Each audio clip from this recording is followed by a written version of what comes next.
Individual ले ली।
નમસ્કાર, મારું નામ છે વિવેક દેસાઈ. હું છેલ્લા લગભગ 35 વર્ષથી ફોટોગ્રાફીના ફિલ્ડમાં છું.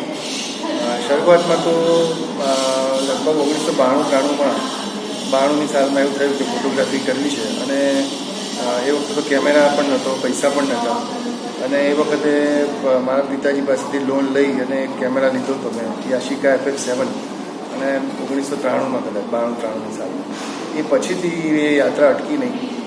પહેલાં તો શોખ હતો, પણ પછી એ પ્રોફેશનમાં એ કન્વર્ટ થયું. કઈ આખી વાત, ઘણા બધા એસાઇનમેન્ટ કર્યા, ઘણા બધા લોકો સાથે કામ કર્યું, ઘણા બધા જગ્યાઓ પર કામ કર્યું, પણ મારો મુખ્ય વિષય હતો એ ડોક્યુમેન્ટરી ફોટોગ્રાફી. એટલે જગ્યાઓ હોય, લોકો હોય, જ્યાં ઇન્ટરેસ્ટિંગ ઘટનાઓ બનતી હોય, એ બધાને ડોક્યુમેન્ટ કરવી, જેથી કરીને આગલી પેઢીને એ કામમાં આવે. કોઈને રિસર્ચ કરવું હોય, કોઈને જગ્યાઓ ઉપર રિસર્ચ કરવું હોય, કોઈને વ્યક્તિઓ ઉપર રિસર્ચ કરવું હોય, કોઈને ઘટનાઓ પર રિસર્ચ કરવું હોય, તો એ બધું કામમાં આવે. એ માટે થઈને અમે ફોટોગ્રાફી શરૂ કરેલી, અને અમદાવાદ, બનારસ, કચ્છ આ બધા મારા બહુ જ ગમતા સબ્જેક્ટ રહ્યા, અને વર્ષો સુધી મેં એના પર કામ કર્યું, ફોકસ કર્યું. આ જે ફોટોગ્રાફી છે એની વિશેષતા એ છે કે આ એક પેનોરામા કેમેરા હેઝલબ્લેડ કંપનીએ લોન્ચ કરેલો 1998માં, અને એ પછી મેં એ કેમેરા પર લગભગ 2001થી 2002થી કામ શરૂ કર્યું, અને અત્યારે 2017 સુધી એ કામ એના પર કર્યું મેં. અને એમાં પણ અમદાવાદ, જૂનું અમદાવાદ, પછી બનારસ, પુષ્કર, ડાંગ, કચ્છ આ બધા વિષયો ઉપર ફોટોગ્રાફી કરી. મારો મુખ્ય જે સબ્જેક્ટ છે ડોક્યુમેન્ટરી ફોટોગ્રાફીનો હતો, જેમ મેં કહ્યું એમ. અને બધા જ ફોટોગ્રાફ છે ફિલ્મ કેમેરા ઉપર શૂટ થયેલા છે.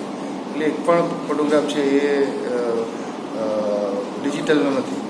અને આજના ડિજિટલના યુગમાં આ પ્રકારની ફોટોગ્રાફી કરવી અથવા તો એક મોટી ચેલેન્જ હતી, પણ આની ફોર્મેટ બહુ સરસ હતી કે આ ફોર્મેટથી ફોટોગ્રાફી કરવાથી એક જુદા પ્રકારનો એક માહોલ ઊભો થતો, જેમાં તમે પોતે એ જગ્યા પર ઊભા હો એવું તમને લાગે. એટલે એ માટે મેં આ ફોર્મેટ પસંદ કરીને આના પર લગભગ ઘણું બધું કામ કર્યું.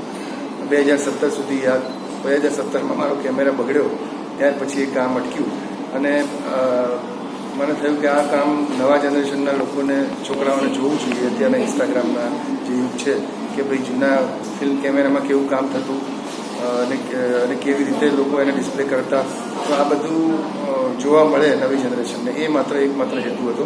અને આ બધા જ ફોટોગ્રાફ્સ લગભગ અહીંયા 50 જેટલા ફોટોગ્રાફ છે, અને એ એક્ઝિબિશન 1 સપ્ટેમ્બર સુધી 12 થી 9 સુધી જોઈ શકાશે. આ જે ફોટોગ્રાફ છે એ બધા હેઝલબ્લેડ પેનોરામિક કેમેરાથી પાડેલા છે. પેનોરામિક કેમેરા એટલે એવું છે કે જે 35 mm જે ફોર્મેટ આવે છે એના કરતાં થોડી જુદી ફોર્મેટ છે અને એ તમને જેમ પહેલાંમાં આપણે આવી રીતનું દેખાય એને બદલે આખું કેમેરા તમને આ જ રીતે ફ્લેટ આવી ફ્રેમમાં તમને મૂકી આપે. એટલે એક રોલમાં 36 ફોટા પડતા હોય તો આમાં આ હેઝલબ્લેડ કેમેરામાં એક ફિલ્મમાં તમે 20 જ ફોટા પાડી શકો. તો એ બધા કારણ કે એની ફિલ્મની જે એક તમે ક્લિક કરો એટલે 1.5 ગણી ફિલ્મ વપરાય એમાં. એટલે એ રીતે આખો આ ટેકનિકલ એનો રેશિયો હતો અને એમાં આ રીતે આ બધી ફોટોગ્રાફી થયેલી છે.